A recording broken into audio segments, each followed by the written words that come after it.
ഞാൻ ഇപ്പോൾ നിൽക്കുന്നത് ഷെർഷാ സൂരി എന്ന് പറയുന്ന ഒരു രാജാവിൻ്റെ ശവകുടീരത്തിൻ്റെ മുമ്പിലാണ്. ഇത് നോക്കിക്കേ, ഇത് ഈ മുമ്പിലായിട്ട് കാണുന്നത് ഇതാണ് അദ്ദേഹത്തിൻ്റെ ശവകുടീരം. ഷാ സൂരി സ്റ്റോംബ് എന്നാണ് ഇത് അറിയപ്പെടുന്നത്. ഇത് പണിതിരിക്കുന്നത് AD 1540-45 ഇടയ്ക്കുള്ള കാലത്താണ്. അതായത് AD 1545 അദ്ദേഹം മരിക്കുന്നത്. അദ്ദേഹം മരിച്ചതിന് ശേഷം 3 മാസത്തിനകം ഇതിന്റെ പണി മൊത്തം പൂർത്തിയാകുകയാണ്. ഇത് നിർമ്മിച്ചിരിക്കുന്നത് റെഡ് മാർബിളിലാണ്. ഇതിന്റെ പ്രത്യേകത എന്ന് പറയുന്നത് ഒരു ആർട്ടിഫിഷ്യൽ ആയിട്ട് പണിതുണ്ടാക്കിയ ഒരു തടാകത്തിന്റെ മധ്യത്തിലാണ് ഇത് നിർമ്മിച്ചേക്കുന്നത്. കണ്ടോ, 4 വശം വെള്ളത്തിനാൽ ചുറ്റപ്പെട്ട.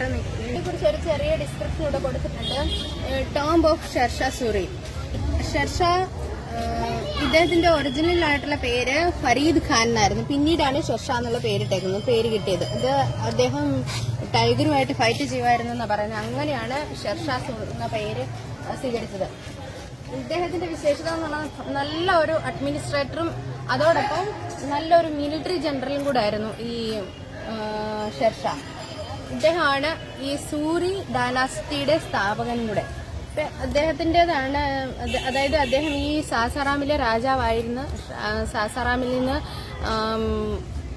ആ സമയത്ത് മുഗൾ എംപറയർ ആയിരുന്ന ഹുമയൂണുമായിട്ട്, അതായത് ഹുമയൂൺ ഒരു പടയോട്ടം നടത്തുകയും അദ്ദേഹം ഈ ഷെർഷായുമായിട്ട് ഏറ്റുമുട്ടുകയുണ്ടായി. പക്ഷേ ആ ഏറ്റുമുട്ടലിൽ ഹുമയൂൺ പരാജയപ്പെട്ട ശേഷം അദ്ദേഹം കണ്ടഹാറിലേക്ക് ഓടിപ്പോവുകയാണ്. അങ്ങനെ ഡൽഹിയുടെ രാജാവായിട്ട്, അതായത് ഡൽഹി സുൽത്താനേറ്റിലെ ഒരു രാജാവായിട്ട്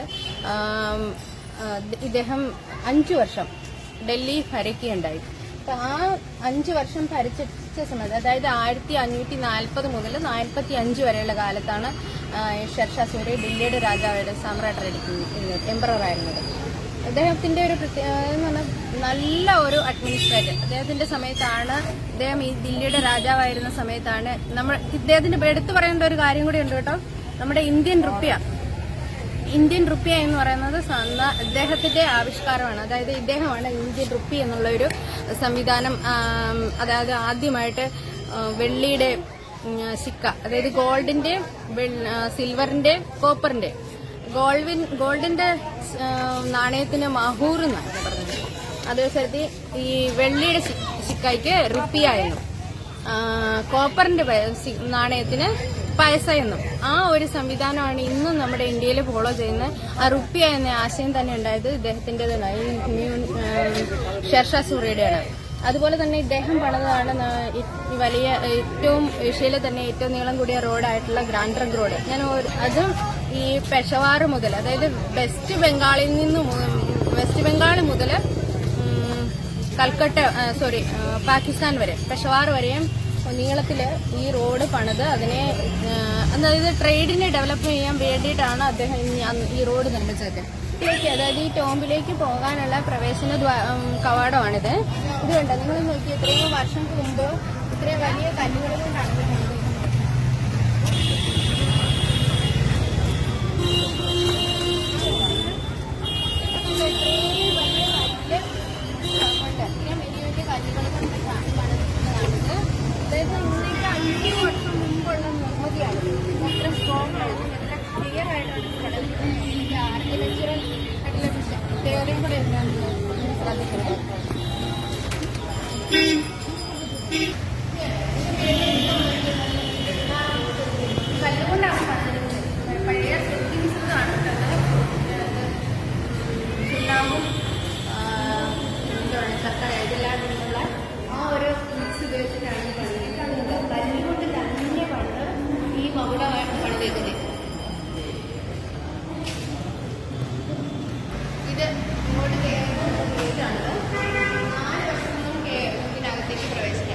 കഴിഞ്ഞപ്പോൾ ഒരു AC-യിൽ കയറിയ പോലെ ഒരു ഫീലിംഗ് ഉണ്ട്.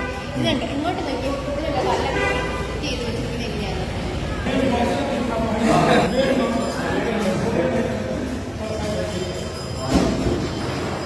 പുറത്ത് നല്ല ചൂടായിരുന്നു. അപ്പോൾ ഇതിനകത്ത് കയറി നല്ല ഒരു AC-യിലേക്ക് കയറിയ പോലെ ഒരു ഫീലിംഗ്. 4 വശത്തുനിന്ന് കാറ്റ് കിട്ടുകയും ചെയ്യും. അതെടുത്ത് നല്ല കല്ല് കല്ലിന്റെ പണിതുകൊണ്ട് നല്ലൊരു തണുപ്പുണ്ട് കേട്ടോ ഇതിനകത്ത്. ഇങ്ങോട്ട് ഇതുണ്ടോ നിങ്ങൾ നോക്കിയത് 4 വശവും വെള്ളത്താൽ ചുറ്റപ്പെട്ടേക്കണെയാണ്. അതായത് ഇത് ആർട്ടിഫിഷ്യലായിട്ട് പണിതെടുത്തൊരു ലേക്കാണ് കേട്ടോ. ഇത് ഒറിജിനലായിട്ട് ഇവിടെ നേരത്തെ ഉണ്ടായിരുന്നല്ല. ഇവര് ഈ ഒരു നിർമ്മിതിക്ക് വേണ്ടി സെറ്റ് ചെയ്ത തടാകമാണിത്. ഇത് 4 വശത്തും വെള്ളമാണ്. 4 വശത്തും വെള്ളത്താൽ ചുറ്റപ്പെട്ടിട്ട്. ഈ ടോംബിന്റെ ഒരു പ്രത്യേകത നോക്കിയത് ഒക്ടാഗണൽ ഷേപ്പിലാണ് കേട്ടോ പണിതേക്കുന്നത്. ഒക്ടാഗണൽ എന്ന് പറഞ്ഞാൽ 8 വശങ്ങളോട് കൂടിയാണ്. ഇത് കണ്ടോ അങ്ങോട്ട് നോക്കി. ഈ സ്റ്റെപ്പൊക്കെ തന്നെ നീളത്തിൽ കല്ല് കീറി തന്നെ ഉണ്ടാക്കിയിട്ടിരിക്കുന്നതാണ്. ഇത് കല്ലാണ്, കട്ടയൊന്നുമല്ല. ഇത് കണ്ടോ നീളത്തിൽ ഇത്രയും നീളമുള്ള കല്ലുകൊണ്ട് തന്നെ, അതുപോലെ തന്നെ അത്രയും വീതിയുണ്ട്. കല്ലുകൊണ്ട് പണിതിരിക്കുന്നത്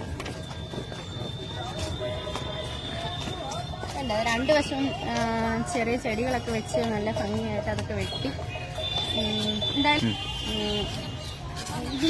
ഇതിന്റെ ഏറ്റവും പ്രത്യേകത ഇപ്പൊ നമ്മൾ ഈ നടക്കുന്നത് വെള്ളത്തിന് മേളില് ആയിട്ട് സെറ്റ് ചെയ്തിരിക്കുന്നത് കണ്ടോ. ഇത് അപ്പുറേ 2 വശത്തും വെള്ളമാണ്. വെള്ളത്തിന് നടുക്കോടെ ഈ ഇങ്ങോട്ട് പോകാനുള്ള വഴി സെറ്റ് ചെയ്തിരിക്കുന്നുണ്ടോ. ഇത് കണ്ടോ 1500 പണിതതാണെന്ന് പറഞ്ഞിട്ടുണ്ടല്ലോ നമ്മള്. അപ്പൊ ഇന്നത്തേക്കിലും ഒരു 500 വർഷം മുമ്പ് പണിതിട്ടുള്ളതാണ്. 500 വർഷം മുമ്പ് ഇത്രയും നല്ലൊരു നിർമ്മിതി ഇവര് പണിതിട്ടുണ്ട്. അന്നത്തെ ടെക്നോളജിയും അന്നത്തെ ആളുകളുടെ ഇതൊക്കെ പണിയാനുള്ള ആ ഒരു താല്പര്യവും, അതുപോലെ ഇന്ന് അത്രയും വർഷം 500 വർഷം കഴിഞ്ഞപ്പോഴത്തേക്ക് ഇത്രയും ടെക്നോളജികളൊക്കെ വികസിച്ചിട്ടും ഇന്ന് നമ്മുടെ നാട്ടിൽ അത് വെച്ച് നോക്കിയാൽ ഇതിനുമായിട്ട് താരതമ്യം ചെയ്ത് നോക്കുമ്പോൾ അത്രയും നല്ലൊരു നിർമ്മിതികൾ വളരെ ചുരുക്കമാണ്. പക്ഷെ ഇങ്ങനെയുള്ള നിർമ്മിതികളൊന്നും കാണാൻ തന്നെ ഇല്ലെന്ന് പറയാം. കാരണം നമുക്ക് ഈ 500 വർഷം മുമ്പോ അത്രയും അല്ലെങ്കിൽ മുഗൾ പീരീഡിലും ഡൽഹി സുൽത്താനത്തിലും ഒക്കെയാണ് നല്ല നല്ല നിർമ്മിതികളൊക്കെ ഉണ്ടായിട്ടുള്ളത്. താജ്മഹൽ, ആഗ്ര കോട്ട, അതുപോലെ അന്നത്തെ രാജ്പുത് ഡൈനാസിറ്റിയുടെ സമയത്ത് രാജസ്ഥാനിലെ അതുപോലെയുള്ള നിർമ്മിതികളൊക്കെ അന്ന് പഴയ കാലത്ത് നിർമ്മിതികൾ തന്നെയാണ്. അതിനുശേഷം നമ്മുടെ രാജ്യത്ത് അത്രയും നല്ല ഇത്രയും ഭംഗിയുള്ളതും അല്ലെങ്കിൽ ഇത്രയും കെട്ടുറപ്പുള്ള നിർമ്മിതികളൊന്നും ഇല്ല. ടോമിന്റെ മുമ്പിലാണ് ഞാനിപ്പോ നിൽക്കുന്നത്. ഇത് വെള്ളത്തിൽ ചുറ്റിപ്പെട്ടിട്ട് വെള്ളം കയറാതിരിക്കാൻ എത്രമാത്രം ഉയരത്തിലാണ് ഇത് പണിതേക്കുന്നതെന്ന് കണ്ടോ. ഇതിപ്പോ അങ്ങോട്ട് കയറാനായിട്ട് ഒത്തിരി സ്റ്റെപ്പ് കെട്ടിയിട്ടുണ്ട്. ഈ സ്റ്റെപ്പ് കയറി ചെല്ലുമ്പോഴാണ് ഇപ്പൊ ശരിക്കും ഒരു നല്ലൊരു ഹൈറ്റ് ഉണ്ട് കേട്ടോ ഇതിന് മുകളിലേക്ക്. ഒത്തിരി ആളുകളുണ്ട് കേട്ടോ വിസിറ്റേഴ്സ് ആയിട്ട്. ശരിക്കും നിങ്ങളൊക്കെ ഇവിടെ ഈ നോർത്ത് ഇന്ത്യയിലൊക്കെ വന്നാൽ ഇങ്ങനെയുള്ള ബിൽഡിങ്ങുകളും നിർമ്മിതികളൊക്കെ വന്ന് കാണേണ്ടത് തന്നെയാണ് ശരിക്കും. ഇത് കണ്ടോ ഇതൊക്കെ എല്ലാം നല്ല പെർഫെക്റ്റ് ആയിട്ടുള്ള പണിയാന്ന് നോക്കിയേ. ഒന്ന് മുഴച്ചു നിൽക്കുന്നതോ അങ്ങനെ ഒന്നുമില്ല. എല്ലാം നല്ല ക്ലിയർ ആയിട്ട് ശരിക്കും പറഞ്ഞാൽ നല്ല വെട്ടി എടുത്തിരിക്കുന്നത് പോലെയാണ് പണിതേക്കുന്നത്. ഈ തേക്കേണ്ട ആവശ്യമില്ല, അത്രയും നല്ല ക്ലിയർ ആയിട്ടാണ് പണിതേക്കുന്നത്. ഫോട്ടോ എടുക്കുന്നു, ഇവിടെ ഫോട്ടോ എടുത്ത് കൊടുക്കുന്നവരുണ്ട്, സ്വന്തമായിട്ട് ക്യാമറയിൽ ഫോട്ടോ എടുക്കുന്നവരുണ്ട്. പോവാണേ ഇതിന് 4 വശത്തും ഗോപുരം പോലെ പണിതേക്കുന്നുണ്ടോ.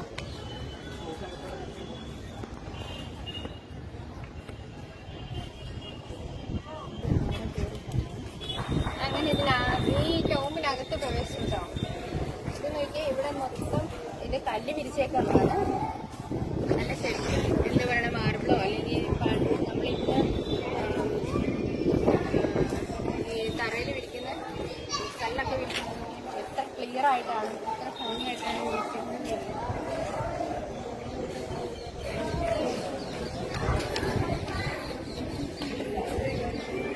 ഇതൊക്കെ കല്ലാട്ടോ. ഇത് തൂണ് പണിതിരുന്നല്ല, ശരിക്കും എന്നെക്കാളും 30 കിലോ ഉള്ള കല്ലാണ്. അത്രയും വലിയ കല്ലാണ് വെട്ടി ഇത് പണിതേക്കുന്നത്. അകത്തേക്ക് പ്രവേശിക്കുകയാണ്.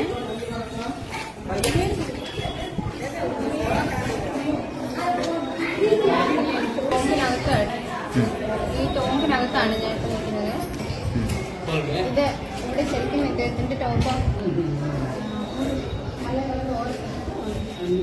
ഫാമിലിയിലാണ്. മൊബൈൽ ബന്ധിയാണ്. പച്ച കവർ ചെയ്തിരിക്കുന്നതാണ് ശാസ്ത്രയുടെ ടോമ്പ്.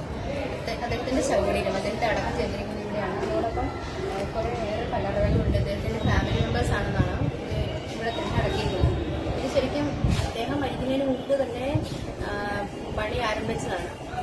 അദ്ദേഹം മരിച്ച ശേഷം 3 മാസത്തിന് ശേഷമാണ് ഇതിന്റെ പണി മൊത്തം ഈ ബിൽഡിങ്ങിന്റെ ഒരു നിർമ്മിതിയുടെ പണി മുഴുവനും പൂർത്തിയാകുന്നത്. അപ്പോൾ 5 വർഷം കൊണ്ടാണ് ഇതിന്റെ പണി പൂർത്തിയായത്. ഇനി ഇതിനകത്തേക്ക് ക്യാമറ കൊണ്ടുവരാനുള്ള അനുവാദം ജസ്റ്റ് ഇവിടെ നിന്ന് കാണിക്കും.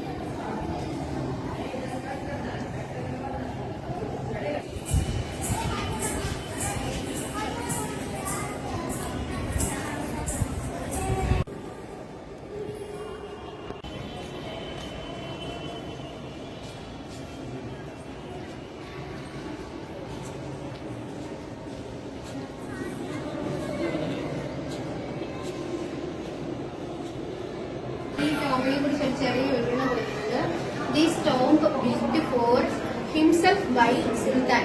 രാജാവ് തനിക്ക് വേണ്ടി തന്നെ സ്വന്തമായിട്ട് പണിയെടുത്തു. അതായത് ജീവിച്ചിരിക്കുമ്പോൾ തന്നെ അദ്ദേഹത്തിന്റെ ശൗര്യരും അദ്ദേഹം പണിയാർച്ചിരുന്നു. ഫരീദുദ്ദീൻ ഷേർഷാൻ, അതായത് ഫരീദ് ഖാൻ എന്നായിരുന്നു അദ്ദേഹത്തിന്റെ ശരിക്കുള്ള പേര്. പിന്നീടാണ് ഷേർഷാ എന്ന പേര് മാറ്റിയിരിക്കുന്നത്. Emperor of India, Indian emperor ആയിരുന്നു. Wherein he was buried annual only 1545. ഇതുണ്ട് ഇവിടെ കൊത്തി വെച്ചിട്ടുണ്ട്. 1545 അദ്ദേഹം മരിക്കുന്നത്. ആ സമയത്ത് ഇതിന്റെ പണി പൂർത്തിയായി.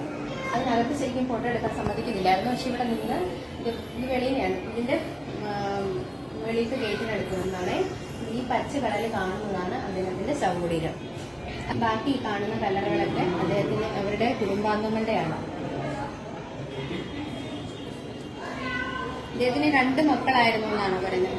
ഭാര്യ റാണി ഷാ എന്നും 2 മക്കൾ, ആദിൽ ഖാനും ഇസ്ലാം ഷേർഷായും ആദിൽ ഖാൻ എന്ന് പറയുന്ന 2 ആൺമക്കളാണ് ഉണ്ടായിരുന്നത്. ഇദ്ദേഹത്തിന്റെ മരണശേഷം, അതായത് ഷേർഷാ സൂരിയുടെ മരണശേഷം ഇസ്ലാം ഇദ്ദേഹത്തിന്റെ പിന്നീട് രാജ്യാവകാശം ഏറ്റെടുക്കുകയുണ്ടായി.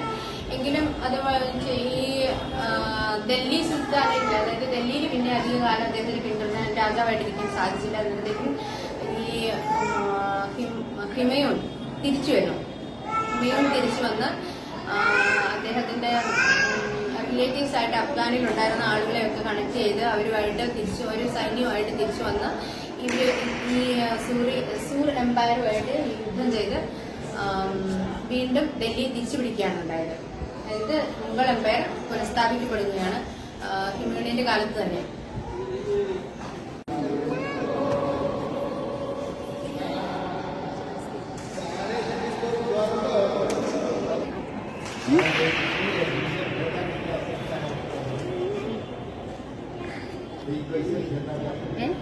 മരിച്ചു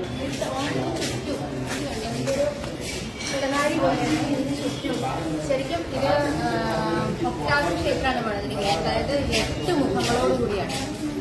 എത്ര വലിയ കല്ലാണെന്ന് ഒറ്റ കല്ലുകൊണ്ട് 5 അടിയില്ല, 6 അടി, 7 അടിയോളം പൊക്കത്തിലുള്ള കല്ലുകൾ ഒറ്റ കല്ല് വെച്ചാണ് പണിതിരിക്കുന്നത്. ഇത്രയും പെർഫെക്റ്റ് ആയിട്ട് ഇതുണ്ട്. പൂവൊക്കെ കൊത്തി കല്ലിൽ കൊത്തി വെച്ചിരിക്കുന്നതാണ്. പിന്നെ നല്ല പെർഫെക്റ്റ് ആയിട്ടാണ് ഭംഗിയായിട്ട്. ഇത്രയും ടെക്നോളജികളൊക്കെ ഉള്ള ഇന്നത്തെ കാലത്ത് പോലും നമുക്ക് ഇത്രയും പെർഫെക്റ്റ് ആയിട്ട് ഇതിന്റെ കോണുകളൊക്കെ ഇത്രയും കൃത്യമായിട്ട് കട്ട് ചെയ്ത് ജനൽ പോലെയാണ്. ഇത് എന്താ പറയുന്നത്, വെന്റിലേറ്ററാണ്. ഈ മേളിലും താഴെയായിട്ട് ഓരോ വെന്റിലേറ്റർ പോലെയാണ് കൊടുത്തിരിക്കുന്നത്. ഇതുകൊണ്ട് ഇതിനകത്ത് നല്ല വെളിച്ചം കിട്ടാനും നല്ല കാറ്റ് കിട്ടുകയും ചെയ്യും എപ്പോഴും. അത് എല്ലാ വശത്തും ഉണ്ട് ഇതുപോലെ വെന്റിലേറ്ററുകൾ. വാതകമാണോ എന്ന് വെച്ചാൽ അങ്ങനല്ല, വെന്റിലേറ്റർ ആണോ എന്ന് വെച്ചാൽ അതുപോലെ വെന്റിലേഷന് വേണ്ടി കൊടുത്തിരിക്കുന്നില്ല. ഇതിന്റെ ചുറ്റും ഇതുണ്ട്, ഇതിന്റെ ചുറ്റിലും ഉണ്ട് ഇതുപോലെ ഈ എന്താ പറയുക ഇടനാഴി പോലെ. ഒരുപാട് ആളുകൾ ഇത് കാണാനൊക്കെ വരുന്നുണ്ട്. ഇത് ഒരു പക്ഷേ ഇവരുടെ സിംബലാണെന്ന് തോന്നുന്നു. ഈ അന്നത്തെ ഇത് കണ്ടു, ഇതിനകത്തും കണ്ടു കേട്ടോ ഇതുപോലെ കുത്തിവെച്ചിരിക്കുന്നത്.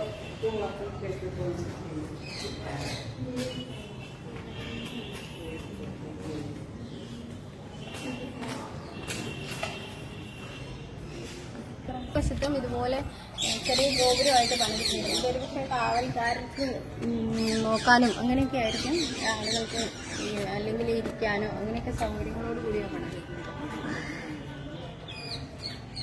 നോക്കിയാൽ താഴെ 4 വശവും വെള്ളം ഇത്രയും ഇഷ്ടം പോലെ.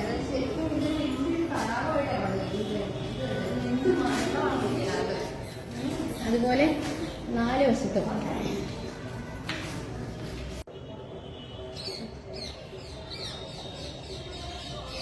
ഇതുണ്ട്. ഇതിന്റെ ഈ 8 കോണിലും കണ്ടോ, അതിന്റെ മേളിൽ ഇതുപോലെ മകുടം പോലെ പണിതിരിക്കുന്നേ.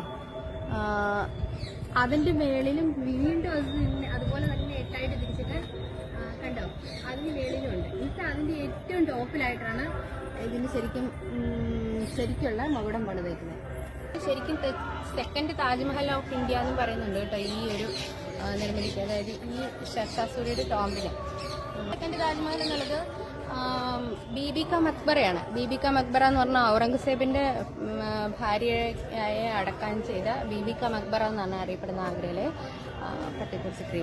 പക്ഷേ അതോടൊപ്പം തന്നെ ഇതിനും സെക്കൻഡ് താജ്മഹൽ എന്നാണ് പറയുന്നത്. കാരണം ഇതിന്റെ നിർമ്മിതിയുടെ പ്രത്യേകതയാണ് 4 വശം വെള്ളത്താൽ ചുറ്റപ്പെട്ട് 4 വശം അതുപോലെ മകുടമൊക്കെ.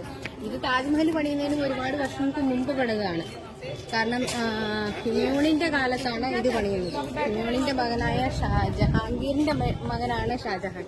ഷാജഹാനാണ് ശരിക്കും താജ്മഹൽ പണിത്. അപ്പൊ ഇത് പണിതതിന് ശേഷം കുറേ വർഷങ്ങൾക്ക് ശേഷമാണ് ശരിക്കുമുള്ള ഇന്നത്തെ താജ്മഹൽ പണിതിരിക്കുന്നത്. അതാണ് ശരിക്കും ഈ ഷെർഷാ സൂരിയുടെ ടോമിന് ഇത്രയും പ്രത്യേകതയുള്ളത്. ബീബി കാ മക്ബറ എന്ന് പറയുന്നത് താജ്മഹൽ പണിത ശേഷം പിന്നീട് അദ്ദേഹത്തിന്റെ മകനായ ഔറംഗസേബിന്റെയും പത്നിക്ക്, അതായത് ഔറംഗസേബിന്റെ മകനാണ് ബീബി കാ മക്ബറ പണിയുന്നത്. അതും താജ്മഹലിന്റെ അതേ ഷേപ്പിലാണ്. താജ്മഹലിന്റെ തന്നെ ഒരു കോപ്പിയാണ് ബീബി കാ മക്ബറ.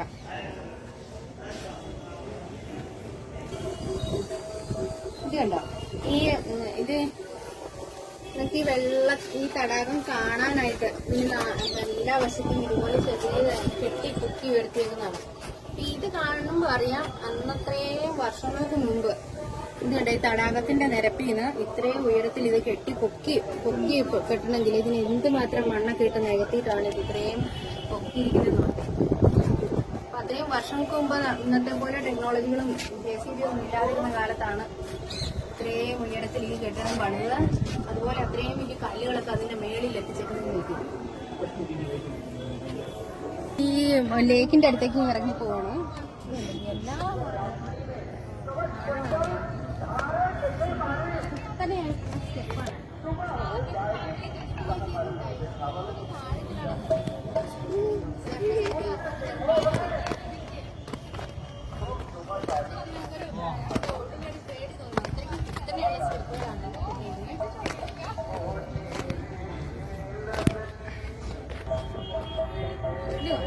ഇപ്പൊ ശരിക്കും നമുക്ക് ഇതിന്റെ ഉയരം മനസ്സിലാവുന്നത്. എന്തോരം ഉയരത്തിലാണ് ഇത് പൊക്കിയെത്തുന്നത്. അവിടുന്ന് തഴയുന്നതിന്റെ ഈ സ്റ്റെപ്പ് കെട്ടി കുറെ പൊക്കത്തിലാണ് ഇപ്പൊ ഞാൻ ഇവിടെ നിൽക്കുന്നത്. ഇവിടുന്ന് വീണ്ടും എന്തോരം പൊക്കത്തിലാണെന്ന് നോക്കിയത്. ഇത്രയും ഇത് ശരിക്കും അതിന്റെ തറയാണ്. ഈ മക്ബറയുടെ ബേസാണിത്. ഇത് ഇത്രയും പൊക്കത്തിൽ മണ്ണിട്ട് പോക്കണമെങ്കിൽ എന്തുമാത്രം പണി, എന്തോരം ആളുകൾ, എത്ര ദിവസവും എത്ര മാസങ്ങളോളം കഷ്ടപ്പെട്ടിട്ടായിരിക്കും ഇത്രയും മണ്ണിട്ട് ഇത് ഇത്രയും സെറ്റപ്പായിട്ട് ഉയരത്തിലെ പണിതിരിക്കുന്നത് നോക്കി.